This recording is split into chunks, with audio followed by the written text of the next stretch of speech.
Semana Santa. Algunos recuerdos de momentos de especial significación que nos pueden ser de utilidad para nuestra propia vida espiritual. Como sabéis, el Señor ya en estos días anuncia varias veces que se acerca su hora. Su hora. ¿A qué se refiere? Evidentemente a la hora de partir al Padre, pero pasando previamente por la pasión. No le coge, digamos, de sorpresa al Señor la pasión. Sabemos que el Señor había anunciado reiteradamente, al menos 3 veces, a sus apóstoles, especialmente a Pedro, a Santiago y a Juan, también a los otros, a los 12 en otras ocasiones, que el Hijo del Hombre iba a padecer, iba a morir, pero que iba a resucitar. Bueno, pues esta decisión firme del Señor de encaminarse hacia la cruz es algo que cada uno de nosotros tenemos que pensar. El Señor sabe que ha venido a este mundo para eso. Desde que nace en Belén, y cuando empieza a tener uso de razón, pues ya de una manera más, digamos, consciente, ¿no? No echarse hacia atrás ante el hecho incuestionable de la cruz, en la que va a morir porque quiere, no porque no pueda evitarlo. Sabemos que podía evitarlo perfectamente. Nos lo demuestra, por ejemplo, en el Huerto de los Olivos, cuando van a prenderle y preguntan quién es, y dice, yo soy, y solamente la voz del Señor tira por tierra a todos aquellos que iban a prenderle, ¿no? De modo que podría haberse librado tranquilamente y no quiso hacerlo, porque eso era lo determinado por la Santísima Trinidad, por el Padre, por el Verbo eterno y el Espíritu Santo. Y va como con decisión. Una manera de demostrar esa decisión es, por ejemplo, cuando leemos que están en Jericó y suben a Jerusalén y el Señor iba delante de los apóstoles, como marcándoles el paso, ¿no? Como indicando con esa diligencia que sabe a lo que va. Entonces, bueno, para nosotros, ¿cuál es nuestra hora? Bueno, nuestra hora es todas las horas, no solamente el momento definitivo en el que estemos ya agonizando, ¿no? Si uno espera ese momento, pues probablemente no lo va a aprovechar. Tenemos que aprovechar todas las horas, todos los días, todos los momentos de nuestra vida, como el Señor también, lógicamente. No es que cuando se acerca la pasión ya entonces toma una decisión más firme. No, es la decisión que toma desde que nace. Pero ahora nos lo está mostrando, pues si cabe, más intensamente, ¿no? Bueno, pues eso podría ser una primera consideración. Que yo no me eche hacia atrás, al revés, que en cada momento procure cumplir lo que el Padre espera de mí. En segundo lugar, también hemos repasado ya en estas clases el porqué de la redención. Bueno, y el porqué y el cómo. El porqué, porque si no, no hubiéramos sido salvados, estaríamos condenados irremediablemente al infierno. Pero podría haberlo hecho de muchas maneras, lo hemos recordado también. Podría incluso no habernos redimido. Pero una vez que decide redimirnos, podría haberlo hecho de muchas maneras, simplemente perdonándonos, sin más. Pero quiso escoger el modo más perfecto, el que mejor muestra su amor y también el que mejor muestra la gravedad de nuestros pecados. Sin ninguna duda, ese modo más perfecto es morir en la cruz. Porque no hay nadie que ame más a otro que el estar dispuesto a dar la vida por aquellos a los que ama. Así nos lo dice el Catecismo.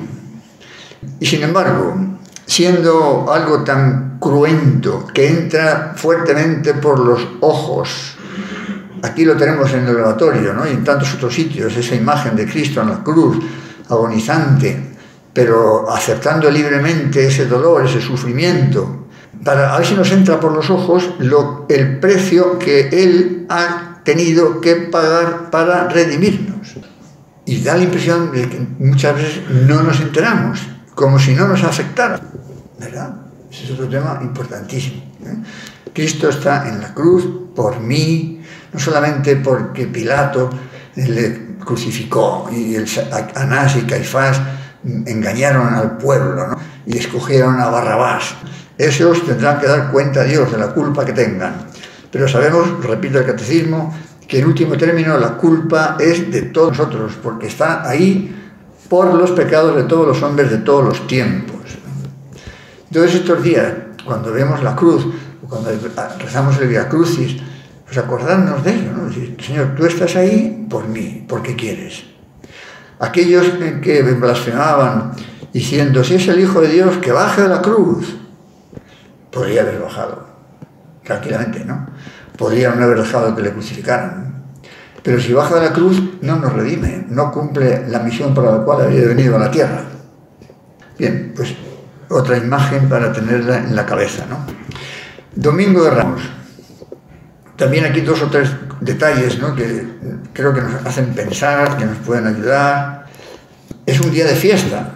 El pueblo entero, digamos, está allí recibiéndole con las palmas, con los mantos, para que pase sobre ellos, aclamándole, Hosanna, el Hijo de David, bendito el que viene en nombre del Señor. Un gran día de fiesta. Ciertamente aquella gente tenía una idea del Mesías todavía un poco temporal, como sabemos, ¿no? Como si fuera pues un rey que les vaya a librar de la opresión de los romanos, ¿no?, en vez del reino espiritual, que es el que viene a instaurar en este mundo, ¿no? Pero aunque el ambiente no está, recordáis ese momento en el que el Señor, al ver Jerusalén, llora. Entonces imagínate el contraste, ¿no? El pueblo entero aclamándole y el Señor llora. Porque sabe que Jerusalén va a ser destruida 70 años después por los romanos, ¿no? Y va a ser destruida por los pecados cometidos. Por los pecados cometidos por su pueblo, por las infidelidades. Y entre ellas, la más grande, crucificar al Hijo de Dios. El Señor llora. Es decir, el llorar por nuestros pecados. Por nuestros pecados, ¿no? Entonces, el Domingo de Ramos, día de fiesta, pero no podemos olvidarnos de esto, ¿no? Que al Señor le daremos alegrías en la medida en que pues le seamos fieles, ¿no? Luego, está allí el pueblo aclamándole. Está muy bien, está muy bien. Alguna vez alguien decía, ¿no?, que una frase muy bonita, pero que no debe ser solo una frase. Han tendido los mantos sobre el suelo, San José María, pero que no es una frase preciosa, pero que no sea solo una frase. Venía a decir que, más que los mantos, que estemos dispuestos a poner en el suelo nuestros corazones, para que el Señor al pasar pise blando. Bueno, es una frase que suena muy bien, pero que luego hay que hacer la realidad. Eso significa humildad, significa abajamiento, significa afán de servicio, significa pasar oculto, en fin, un montón de cosas, ¿no? Otro detalle significativo, los fariseos. ¿Sabéis, recordáis que mientras el pueblo está aclamando al Señor con tanta alegría, pues los fariseos se acercan a los apóstoles y les dicen que por qué no le dicen a la gente que se calle, que se calle, que se calle. Fíjate tú, la mentalidad de estas personas, ¿no? No quieren que el pueblo aclame al Señor. ¿Qué indica? Pues la dureza de corazón tremenda, ¿no? Que es el gran pecado, ¿eh? No es solo ya la debilidad, es el orgullo, la soberbia, la envidia. Por eso no quisieron reconocerle al Señor, por eso no quisieron reconocer que los milagros, entre otros la resurrección de Lázaro, es una prueba evidente de que Jesús sea el Mesías, el anunciado por los profetas, ¿no?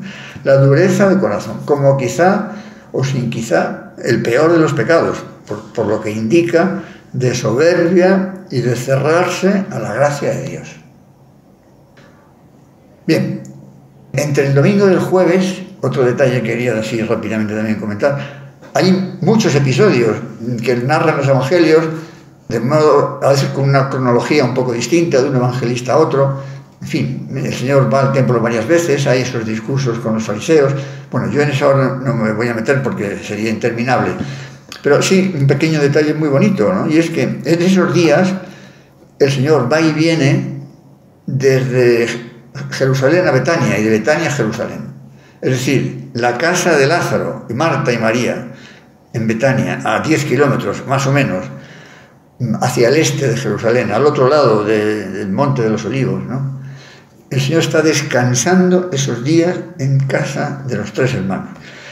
Es decir, ojalá y nuestra casa, nuestra vida en definitiva, sea de tal manera que el Señor pudiera alojarse ahí, descansar ahí, estar bien atendido ahí, ¿no? Es otro tema también, pues muy bonito, ¿no? Betania, que nuestra casa sea como la de Betania, como la de aquellos hermanos que le trataban con tanto cariño al Señor. Bueno, nos vamos ya directamente al Jueves Santo, ¿eh? Bueno, yo no sé si esto va interesando algo más o menos. No sé, bueno, de aquí 2 o 3 episodios también tenemos que así subrayar, ¿no? En primer lugar, los sentimientos del Señor, ¿no? ¿Recordáis ese modo tan expresivo con el que lo describe San Lucas? Cuando dice, el Señor dice, ardientemente he deseado celebrar esta Pascua con vosotros antes de padecer, ardientemente. O sea, parece que el Señor como que no encuentra las palabras adecuadas para manifestar sus sentimientos. Sentimientos intensísimos ante los acontecimientos también intensísimos que se avecinan. No solamente, por supuesto, la pasión y la muerte, también el gran milagro que les va a dejar de la Eucaristía y el sacerdocio y la traición de Judas. Por eso los sentimientos profundamente intensos del Señor. También podríamos ver, bueno, y cómo ando yo de sentimientos, ¿no?, de cara a la Semana Santa. No se trata tampoco de, no sé, forzar una especie de cosa sentimental, no. Pero bueno, tampoco sería muy bueno, muy lógico estar como un tanto indiferentes o un tanto fríos, como sin hacernos cargo, ¿no?, de la semana en la que nos vamos a meter. Yo creo que hay que conseguir que tengamos interiormente ese clima, ¿no?, de saborear, de revivir acontecimientos importantísimos de nuestra fe y de la historia de la humanidad, de la vida de Cristo, de la vida de la Iglesia. Si no, no nos enteramos. Como aquel cura que decían, que contaban hace años, no sé, así en plan un poco fuerte. Llegaba la Semana Santa y la gente del pueblo ya en buena época, abril, buena temperatura y tal, pues se iban a lo mejor, pues, se iban a la playa, ¿no? Entonces, bueno, no digo que no se pueda ir a la playa, ¿no? Pero bueno, este curita comentaba, bueno, le decía, bueno, que el Señor no ha muerto en la cruz para que vosotros el Jueves Santo y el Viernes Santo os vayáis a la playa. Diciendo, bueno, a ver, se puede ir a la playa y se puede ir a los oficios, no digo que no, pero ya me entendéis.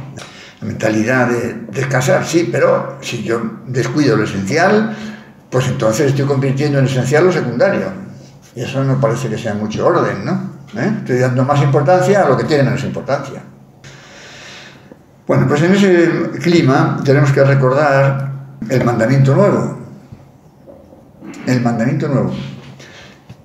Ya estaba dicho en la ley hace muchos siglos. ¿Cuál es el primer mandamiento? Amar a Dios sobre todas las cosas. ¿Cuál es el segundo mandamiento? Y amarás a tu prójimo como a ti mismo. Ahora el Señor dice, un mandamiento nuevo os doy. Y dice, que os améis los unos a los otros. ¿En qué está la novedad? Pues la novedad fundamentalmente está en que así como antes te decía, que os amar al prójimo como a ti mismo, como a uno mismo, ahora el Señor dice, amaos los unos a los otros como yo os he amado. O sea, el nivel es distinto. Yo me puedo amar a mí mismo, incluso mal, me puedo amar mal, me puedo amar egoístamente, me puedo amar de una manera que me hago daño espiritualmente, de modo que no me amo. Creo que sí, pero que va, me estoy fastidiando aunque no me dé cuenta, ¿no? Mientras que amarnos como nos ama el Señor, ya no hay otra manera mejor, porque Él llega hasta dar la vida por cada uno, ¿no? Mandamiento nuevo en ese sentido, en la profundidad. Y también nuevo, suele comentar San José María, porque en buena parte no lo estábamos viviendo. Lo de amar a los demás, pues tampoco lo estábamos viviendo. En buena parte, en buena parte. O sea que también se trata de sacarle brillo a ese mandamiento ya antiguo. Entonces, Este es otro tema que también de estos días tenemos que pensar, la fraternidad, que no la podemos separar del amor a Dios, y que es una exigencia imprescindible, que es incluso un termómetro, un baremo, para medir con cierta precisión cómo andamos de amor a Dios. Porque cuando rezamos, estamos ahí tranquilamente, piadosamente, pues nos puede parecer que muy bien, que vamos muy bien, que estamos ya poco menos que en el séptimo cielo, ¿no? Pero a lo mejor salimos a la calle, llegamos a casa y a lo mejor seguimos pues siendo personas un poco hoscas o un poco bruscas, un poco delicadas, un poco centradas en uno mismo, y oiga, que tu vida de piedad que no está traduciéndose en lo que debe ser, que eso pues es una espiritualidad un poquito espiritualista, pero que, ¿me explico? Que, claro, ahí está, en la piedra de toque, ¿no? El mandamiento nuevo, de la fraternidad. Bueno. Segundo, el lavatorio de los pies. ¿Qué es lo que nos indica? Pues también lo sabemos, que para servir. El Señor dijo, no he venido a este mundo a ser servido, sino a servir. Y el Señor se pone a lavar los pies, que es un oficio de los esclavos. Un oficio de los esclavos.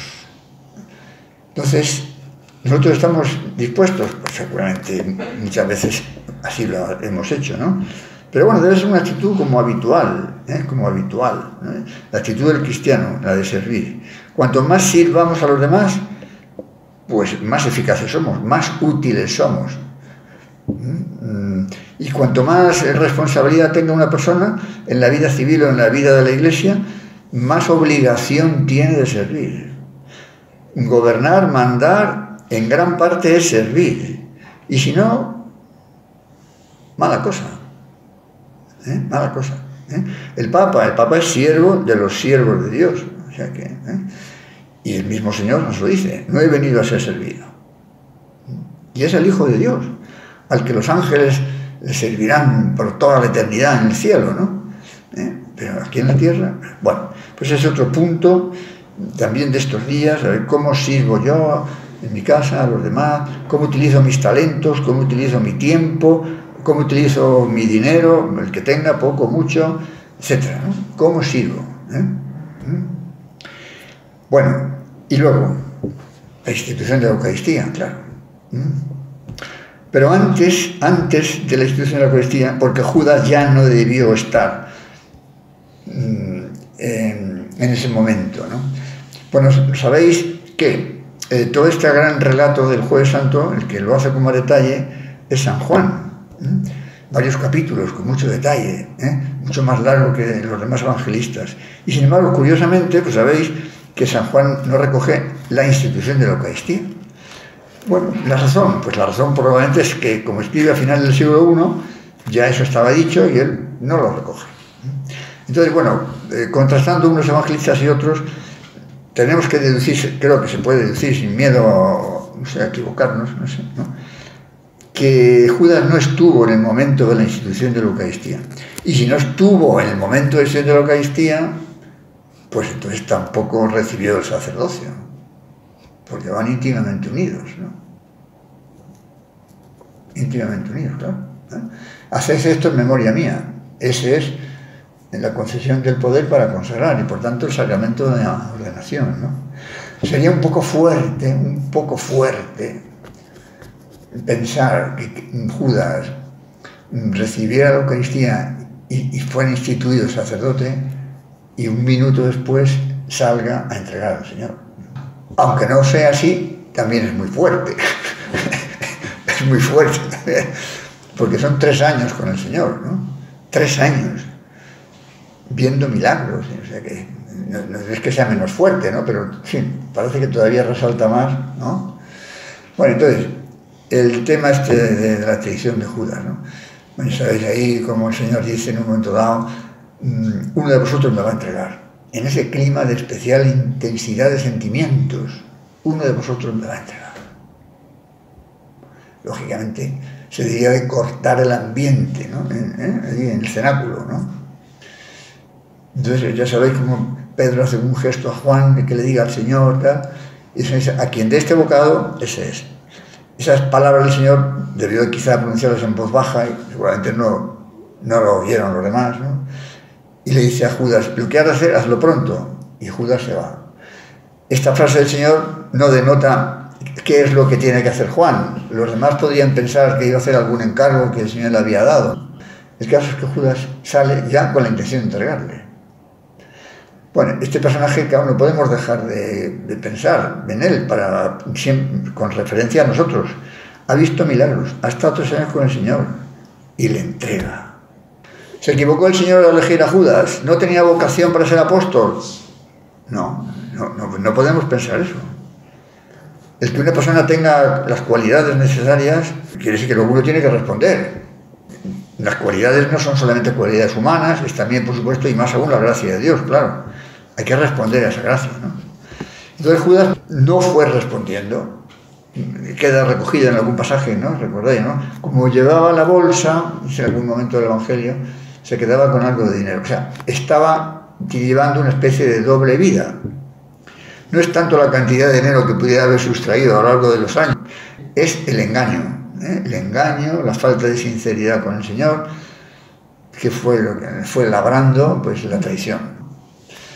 Como indicando que las grandes traiciones habitualmente no se labran de un instante, ¿no? Sino que es algo que uno va pues a lo largo del tiempo, ¿no? Con lo cual, si cuidamos los detalles pequeños, pues no llegaremos a los grandes. Si Judas hubiera sido sincero mucho antes con el Señor, no habría llegado a entregar al Señor ni de lejos. Ni de lejos. Bueno, pues creo que, no sé, es otro detalle que también podemos considerar. Bien, y bueno, dejemos aquí el cenáculo porque claro, todo es... Nos vamos un momento ahora ya al huerto de los olivos, allí en Getsemaní, la oración intensa del Señor en aquella roca que está recogida allí en aquella iglesia de las naciones, así llamada porque contribuyeron varias a construir ese templo, esa roca rodeada por unas espinas, que es impresionante. Allí el Señor, esa oración intensa, y mientras tanto los apóstoles dormidos. Este es otro punto que también vale la pena que nosotros consideremos. O sea, podemos estar también dormidos en momentos de especial importancia. Ciertamente era de noche, a lo mejor estaban cansados, tendrían que haber hecho un esfuerzo para no dormirse, ¿de acuerdo? Pero el hecho es que se durmieron. Entonces, esa frase del Señor, ni siquiera 1 hora habéis sido capaces de velar conmigo. Otro momento de dolor para el Señor. Está pidiéndole a su Padre que si es posible pase de él ese cáliz, y si no, que se cumpla su voluntad. Y está solo, porque aquellos 3 que ha llevado con él para que estén más cerca, los demás sí que estarían durmiendo también, pues resulta que se duermen. Entonces el Señor, nos hacemos un cargo, ¿no? No se ve apoyado humanamente por ninguno, ¿no? Bueno, pues que no podemos estar dormidos en momentos, sobre todo de especial importancia. No podemos estar dormidos. Probablemente, si estos 3 al menos están velando y acompañando al Señor, a lo mejor no huyen cuando llegan luego los soldados. A lo mejor habrían sido capaces de ir con el Señor, pasara lo que pasara. Pero como estaban dormidos, pues les faltó, no sé, recoger esa fuerza interior, ¿no? Bueno, esa huida, bueno, llega Judas ya para entregarle con esa señal un beso. Amigo, con un beso entregas al Hijo del Hombre. Un momento más que le da el Señor para que recapacite. No le dice, traidor, ¿cómo me entregas? ¿No? Amigo. Y además el gesto y la mirada del Señor debieron ser como de acogida a Judas para que todavía reaccionara. Amigo, con un beso me entrega. El Señor a la vez le dice claramente que sabe a lo que viene.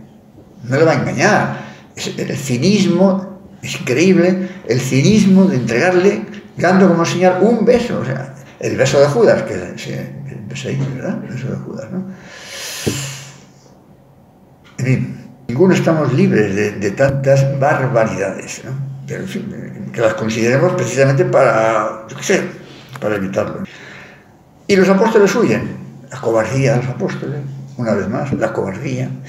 Estos momentos en los que los apóstoles quedan fatal, y otros, bueno, pues quedan claramente constatados en el Evangelio, ¿no? Y lo dicen los mismos que han sido autores de la huida. Mateo estaba allí y huye, ¿no? Etcétera. Y Marcos probablemente era el de la sábana, ¿no? Que huye ahí, uno medio desnudo, que una sábana, ¿no? Bueno, o sea que son muy sinceros al manifestar sus debilidades y sus cobardías, ¿no? Y digo que nos viene bien que se quede así recogido, porque si no, si pensáramos que los apóstoles son perfectos, pues les admiraríamos, pero no nos sentiríamos como, digamos, en la necesidad de imitarles, porque yo no soy perfecto. Pero como vemos que no eran perfectos y luego, sin embargo, sí dieron la vida por el Señor, pues eso ya creo que nos anima más, ¿no?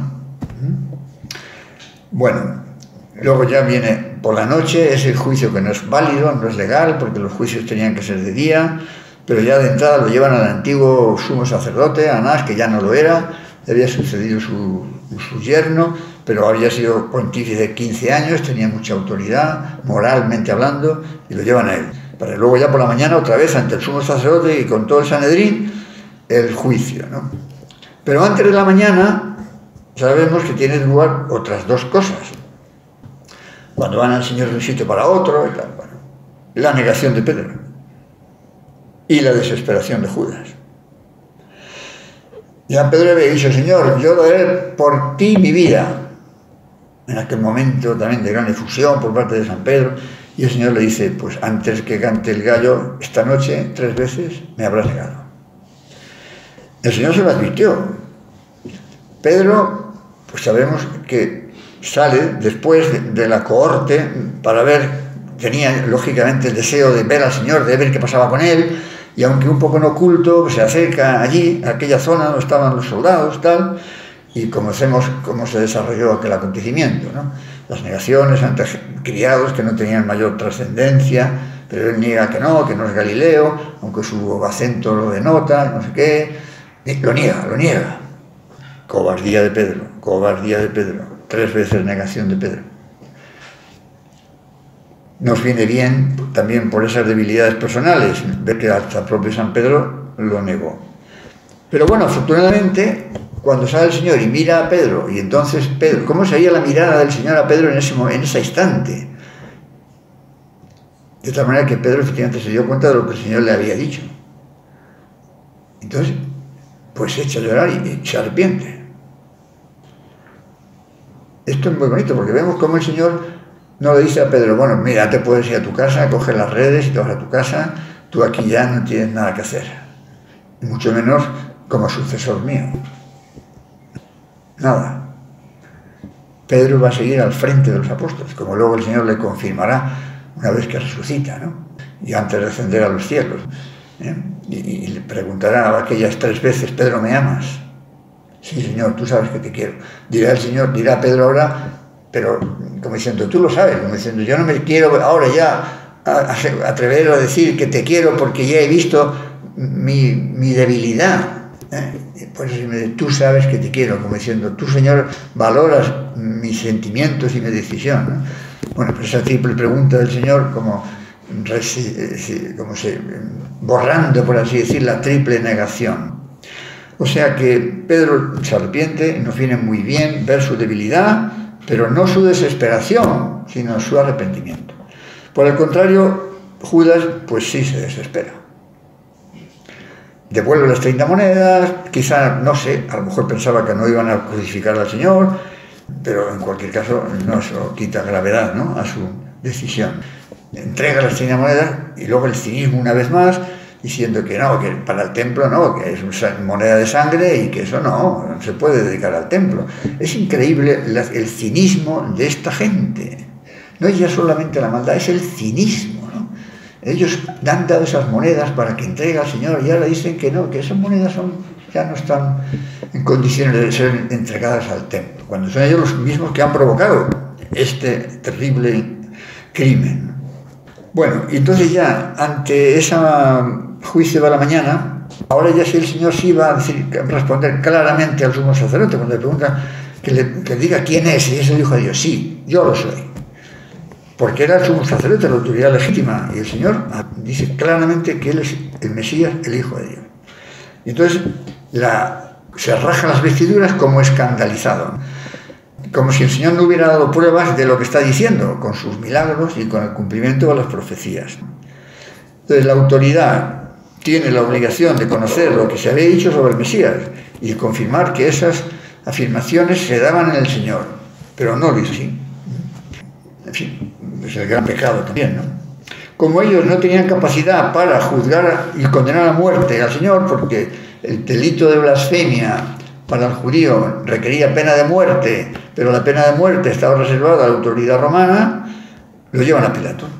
Pero como esa acusación de blasfemia ante Pilatos no tiene ningún interés, porque era una cuestión meramente religiosa, pues ante Pilatos lo que van a decir es que se hace rey y que va contra el César, y que nosotros el único rey que tenemos es el César. Una vez más, la mentira, el cinismo, la blasfemia, ellos, creyentes del único Dios, y que así, con toda sencillez, dicen que para ellos el único rey es el César.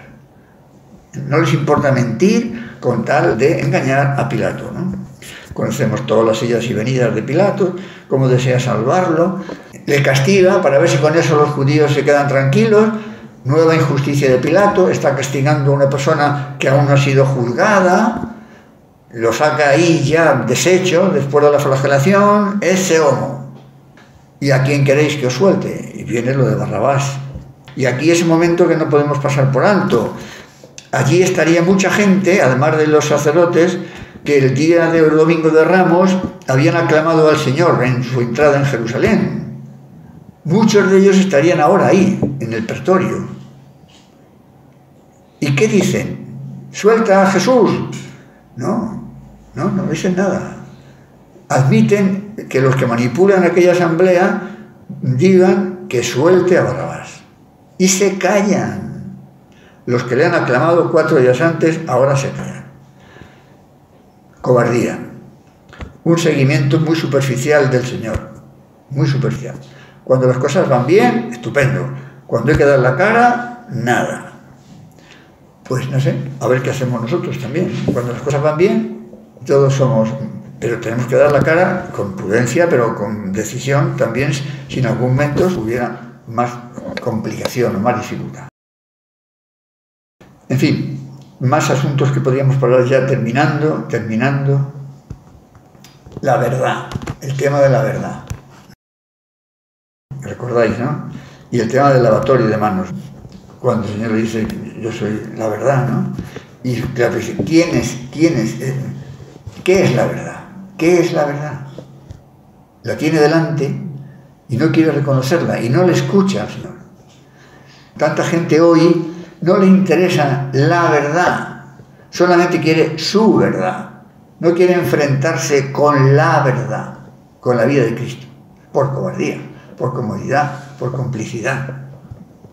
Tampoco podemos olvidar ese lavatorio de manos, o cosa que hoy también podemos encontrar en personas que puedan tener autoridad y que tienen que ejercitarla en un momento dado y que se quieren quitar del medio como si ellos no tuvieran nada que decir. No, es una comodidad. Pilato pretende que él no tiene nada que decir. Muy bien, allá vosotros, ahí lo tenéis. No, él no se puede quitar del medio. Nosotros no nos podemos quitar del medio cuando tengamos que decir qué pensamos de tal cuestión, si es que es necesario decirlo. Los que gobiernan en los diversos ámbitos tienen la obligación también de dar la cara y de defender la verdad, aunque la verdad les pueda costar el cargo o la vida. Hoy en la primera lectura, Sidras, Misas y Abdenago, estos 3 jóvenes israelitas tirados en el pozo de fuego por Nabucodonosor para que se lo coman los leones. Nabucodonosor les dice que si no adoran a esa estatua de oro que ha hecho, que morirán en el fuego. Ellos dicen que de luego adorar a dioses paganos, falsos dioses, no van a adorarle. Si le quiere tirar al fuego, que le tire. Nuestro Dios es poderoso. Si quiere salvarnos, nos salvará. Y si no, en cualquier caso, no vamos a adorar a los falsos dioses. Y viene ese milagro que hemos leído hoy, impresionante, ¿no? Cuando Dios quiere hace milagros. Sin embargo, para salvar a su hijo no hizo ningún milagro. Porque si salva a su hijo, no nos salvamos nosotros.